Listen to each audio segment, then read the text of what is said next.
방구석 묵상 6번째 시간입니다. 요한복음 21장 18절에서 24절까지 말씀을 가지고 나를 따르라 하는 제목으로 함께 말씀을 나누어 볼까 합니다. 목표가 없으면 방황하고 방랑하게 되죠. 제가 참고로 하고 있는 설교집에 나오는 서두입니다. 뚜렷한 목적과 목표가 없을 때 사람들은 그 같은 행보를 가리켜 방황이다, 방랑이다 라고 부른다, 이렇게 이야기로 시작을 합니다.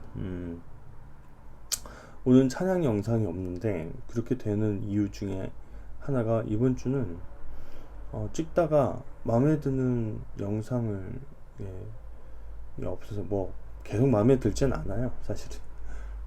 근데 왜 했던 거냐 하면, 부족한 실력이고, 하지만 제가 있는 곳에서 하나님을 찬양하는 시간들이 있다라는 것을 이 설교, 이 말씀 묵상 그 가운데 포함시키고 싶었습니다. 근데 이번 주에는 그게 되지 않더라고요. 그래서 영상을 찍기 위한 그 무엇인가 인 것처럼 느껴지고, 그래서 별로 은혜도 없이 그렇게 찬양을 부르는 게 좀 아니다 싶어서 좀 고민을 하다가, 사실 찬송가 한 곡을 불렀는데 그 파일이 없어졌습니다. 그래서 그것도 하나님의 뜻인가 하는 마음으로 영상을 넣지 않았습니다. 그런 거죠. 여러분들, 이렇게 이 일의 목표가 사라지니까 찬양이 방황을 시작하는 겁니다. 제가 슬기로운 의사생활을 이제 보지 않다가 소문이 좋아서 좋은 드라마다라고 해서 이제 보는데요. 그것에 도제학이라고 하는 선생님이 나오더라고요. 그러니까 이 사람이 되게 짠돌이에요. 왜 그러냐면, 아껴가지고 가족들을 잘 살게 하려고 노력하는 의사더라고요. 한 달에 160만 원 정도, 그러니까 월급의 반 정도를 매년 수년간 이렇게 부어왔습니다, 매달. 그래서 1억을 모아서 이렇게 기뻐하는 장면이 막 나와요. 엄청 그 의사들 사이에서 짠돌이로 막 소문이 나기까지 했지만, 그래도 그 목표를 위해서 그는 10년 동안 달려온 겁니다. 그런데 그 7화 정도에 가면은 이런 내용이 나와요. 전세 계약을 했는데 알고 보니까 그 과정에서 사기를 당하는 겁니다. 그러니까 완전히 자기가 그 10년 동안 모아왔던 그 1억이라는 돈이 공중분해가 되어버리는 겁니다. 그걸 넘어서 막 이렇게 대출받은 돈까지 없어지는 거죠. 목표를 세우고 그것을 향해서 달려갔는데 보니까 그것이 어느 순간 공중분해돼서 사라지는 거예요. 목표를 세우는 것만으로도 너무 의미가 있지만, 이 목표가 정말 바른 목표인지, 무엇을 위한 목표인지도 분명히 하는 것이 너무나 중요합니다. 예수 그리스도의 부활을 보았는데 다시 자신들의 생업으로 돌아간 그 제자들의 모습이 어떻다고 했죠? 물고기를 낳고 있지만 그 물고기를 왜 낳고 있는지에 대한 의미가 없는 겁니다. 목표가 없는 거예요. 왜요? 그것은 그들의 진짜 목표가 아니었기 때문에 그렇습니다. 목표를 상실한 삶, 제 찬양이 그랬던 것처럼 또 이 제자들도 방황했던 거죠. 우리는 자꾸 무엇이 되고 싶어 합니다. 그렇죠? 뭔가 되고 싶어요. 그것이 바로 목표라는 단어로 귀결되는 거죠. 하지만 우리가 자꾸 어떤 목표를 자꾸 설정해야 된다는 압박을 받다 보니까, 이미 우리가 지금 무엇인가에 대해서는 좀 간과하고 사는 것이 아닌가 하는 생각이 듭니다. 아이가 태어날 때는 그 아이가 태어난 것만으로 너무 행복하고 너무 좋은데, 점점 이 아이가 커가면 커갈수록 어떤 목표가 생기기 시작해요. 이 아이가 걸었으면 좋겠다. 이 아이가 이유식을 잘 먹었으면 좋겠다. 그런 자꾸 목표가 생기더라고요. 그러니까 자꾸 그런 것을 새로운 목표를 설정하다 보니까 현재 그 아이에 대한 소중함을 잠깐씩 잃어버릴 때가 있는 겁니다. 그러니까 이런 상관관계가 생기는 거예요. 목표가 너무 중요하지만 목표를 세우는 것에 집중하다 보면 이미 우리가 무엇인가에 대한 것은 너무나 그것이 좀 간과될 수 있다라는 그런 생각이 든다라는 거죠. 베드로는 21장에서요, 오늘 이 말씀에서 드디어 예수 그리스도의 사랑을 깨닫게 되죠. 예수님의 그 한마디, 너가 다른 사람들보다 나를 더 사랑하느냐, 이 말에는 어떠한 의미가 내포되어 있다고 얘기했죠. 너 정말 이젠 나의 사랑을 알겠니? 그러니까 역으로 그 질문 속에는 예수 그리스도의 사랑이 내포되어져 있는 거예요. 왜요? 예수님께서 사랑해 주시지 않으면 우리는 예수님을 향한 진정한 고백을 할 수 없는 사람들이기 때문이죠. 예수님께서는 그렇게 사랑을 깨닫게 해주셨습니다. 그리고 더불어 예수님의 양을 치는 자들이 되라고 부르셨다고 그렇게 알려주십니다. 어떤 목표가, 그러니까 이미 그는 어떠한 자다라는 것이 예수 그리스도를 통해서 주어진 것입니다. 그런데 그가 24절에 보면은 24절이 아니죠. 잠시만요. 네. 18절에 예수님께서 베드로를 향한 어떤 예언을 해주세요.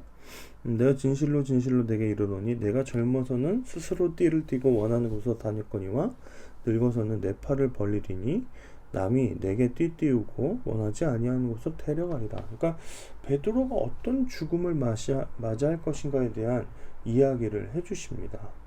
그렇죠? 그러니까 이 예수 그리스도를 따라가다 어떻게 삶이 마감되어질 것인가, 자신이 원하는 걸음을 가는 게 아니라 어떤 타인들에 이끌려서 어디론가 끌려가고 그렇게 삶을 마감할 거야. 그렇게 너는 이젠 그렇게 이끌림을 받는 사람이 될 거야 라는 어떤 예언을, 암시를 해주시죠. 뭐라고 얘기하죠? 베드로가 그를 보고 예수께 여짜오되 주님, 이 사람은 어떻게 되겠사옵나이까, 이렇게 이야기를 한다는 거죠. 그러니까 베드로와 지금 대화를 하고 있는 가정 가운데 너 나 사랑해? 내 양 치고 먹여, 이런 얘기를 하고, 그리고 너는 이제는 너가 원치 않는 죽음을 맞이할 거야, 이런 얘기 하시고 있는데 다만 넌 날 따라, 이런 대화를 하고 있어요. 그런데 갑자기 옆에 있는 그 누군가 그를 보고 예수님께 여쭤왔어요. 뭐라고 했냐면 주님, 이 사람은 어떻게 되겠사옵나이까. 갑자기 다른 사람을 그 대화 가운데 끼어들게 했습니다. 이 사람이 누구냐? 24절을 보니까 이 사람은 이 책을 기록한 자다라고 이렇게 명시를 합니다. 그러니까 이 책을 기록한 그 누군가를 베드로는 의식을 하고 있는 겁니다. 갑자기 왜 이 사람에 대한 이야기를 할까요? 전통적으로 이 사람, 그러니까 요한복음에 그 기록한 사람은 사도 요한이라고 알려져 있습니다. 뭐 요즘에 뭐 다른 여러 가지 그런 새로운 연구들이 있어서 다른 요한일 것이다, 이건 그 요한일 수 없다 하면서 요한이 너무 많으니까요. 이런 것들을, 이런 그런 논쟁들이 있기는 하지만 저는 전통적으로 사도 요한이라고 생각합니다. 사도 요한은 어떠한 사람이죠? 예수님의 제자들의 무리 가운데서 베드로와 항상 경쟁 구도 가운데 있던 사람이었어요. 20장, 요한복음 20장을 보면 막달라 마리아가 예수님의 부활하신 사실을 알려주죠. 근데 그때도 그 무덤가로 갈 때에도 베드로와 예수님의 사랑하시는 제자가 같이 갔는데 이 예수님의 사랑하시는 제자도 바로 요한이라고 많은 사람들이 생각을 합니다. 근데 그 요한이 어떻게 해요? 엎치락뒤치락 하면서 가는 거예요. 막 이렇게 그것도 뭐예요? 내가 먼저 보려고 더 예수 그리스도의 총애를 받고 싶어 하는 그 경쟁자였던 그 사도 요한에 대한 이야기를 하는 겁니다. 그런데 가만 보면 예수님께서는 베드로와 지금 이야기를 하고 있는 거예요. 여기에 다른 사람을 끼워 넣을 필요가 없는데 그 순간에도 베드로는 그 사람이 의식될 정도로 경쟁 구도에 있는 거죠. 저 사람이 무엇이 되든 넌 상관하지 말고 너는 나를 따라 라고 예수님은 말씀해 주심에도 불구하고 어떠한 사람을 의식하고 있는 겁니다. 어떠한 다른 사람을 의식했다라는 것은 무엇을 의미하냐? 이미 그는 무엇이 되었습니다. 예수 그리스도로부터 부름을 받았고 예수님의 양을 치고 먹이며 예수님을 따라가는 삶, 그게 그가 이미 된 무엇인가요? 그런데 자기는 소망합니다. 또 무엇인가가 되고 싶습니다. 적어도 내가 경쟁하는 저 사람보다 못한 삶을 살고 싶지는 않은 어떤 욕구가 생기는 거예요. 그러니까 그 순간 그 사람의 어떠함에 대해서, 그 사람이 무엇이 됨에 대해서 궁금해하기 시작하는 거죠. 이미 무엇인데 더 무엇이 되고 싶은 욕구, 그것 때문에 우리는 지금 무엇 됨에 대한 어떤 소중함을 잃어버리고 사는지도 모릅니다. 보통 많은 크리스찬들이, 저도 그래야 했던 것 같습니다. 예수님을 향한 사랑이 막 처음에 막 불탈 때는 그냥 그걸로 좋아요. 예수님 곁에 있고 찬양하고 예배드리고 그냥 성경 보고 이러는 것만으로 좋은데 조금만 시간이 지나면 또 다른 목표가 생깁니다. 예수님, 내가 예수 믿는 사람인데 다시 뭐 되지? 예수님 때문에 나는 또 다른 어떤 복을 누릴 수 있지 하면서 또 다른 목표가 생깁니다. 그러다 보니까 점점 시간이 지나면 내가 예수님께 사랑받는 존재다라는 어떠한 것들을 점점 간과하기 시작하고 어떻게 돼요? 새로운 목표에 심취해서 자기니까 가진 그 무엇인가의 소중함을 잃어버리고 살아가게 되는 겁니다. 목표를 잃어버리는 삶, 그것은 방황으로 이어지게 되어 있습니다. 베드로의 목표는 예수님을 따라가는 겁니다. 아니, 우리의 삶의 목표도 여전히 예수님을 따라가는 삶입니다. 예수님을 따라가야 된다라는 그 목표 의식만 뚜렷하다면 그 사람은 무엇이어도, 지금 현재 어떤 모습이어도 절대로 상관이 없습니다. 그래서 제가 많은 사람들을 많다라고 하기에는 좀 그렇지만 여러 믿음의 사람들을 만납니다. 예인교회에 와서도 또 여러 친구들과 선생님들과 만났는데, 그리고 또 예전에도 계속 만나왔어요. 근데 저는 그런 사람들은 걱정이 되지 않습니다. 어떤 사람이냐? 예수님께 붙들려 있는 사람은 저는 걱정이 되질 않아요. 현재 어떤 모습이어도 잘 살아갈 거니까. 정말 그런, 제 주변에는 그런 표본들이 있어요. 저 친구는 뭐 걱정할 게 없다.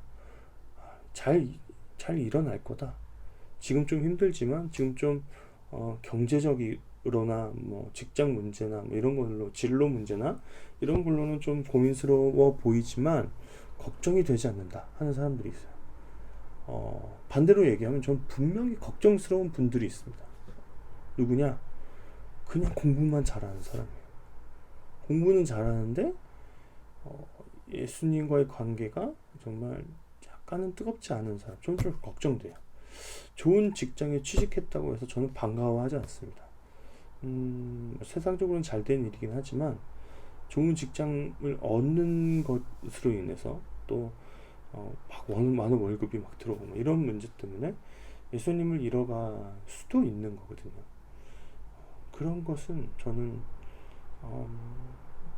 그렇게 반갑지는 않습니다. 하지만 어떤 사람을 보면 저는 너무나 반갑냐? 예수님을 향한 그 사랑과 예수님을 따라가는 삶에 대한 그 목표 의식이 뚜렷한 사람을 보면 저는 기쁩니다. 안심이 듭니다. 왜요? 그는 어떠한 삶을 살아도 안전할 테니까요. 이 베드로의 인생을 보면 그렇습니다. 그 이후의 삶을 보면 베드로는 세상적으로 그렇게 괜찮지 않았어요. 매를 맞을 때도 있고 사람들의 비난을 막 받을 때도 있었고요. 또 어떠했습니까? 어떤 여러 가지 고난을 받은 사람이고 전승에 의하면 예수님과 똑같이 십자가에 못 박힐 수 없어서 나는 거꾸로 못 박히겠습니다. 그런 죽음을 맞이하는 베드로였거든요.